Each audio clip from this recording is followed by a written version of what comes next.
Hello dear friends, if your experience is not the best on VLC, then this video will help you out. Media may buffer or freeze on this app. To get rid of the issue, you can enable or disable hardware acceleration on VLC. In this video, you will see the tips for both. Here is how to enable or disable hardware acceleration in VLC on Android. Tap on VLC icon. Tap on settings. Then tap on hardware acceleration.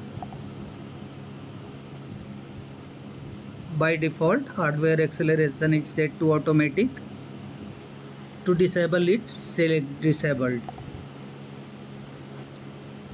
If disabled is selected beforehand, then select automatic or decoding acceleration or full acceleration. To be true, if you are facing problems with playing any video or running a task on VLC, you should reshuffle the hardware acceleration settings. If it is enabled, then disable it, and if it is disabled, then set it to automatic decoding or full. Further, check which option works the best for you. Thanks friends for watching the video.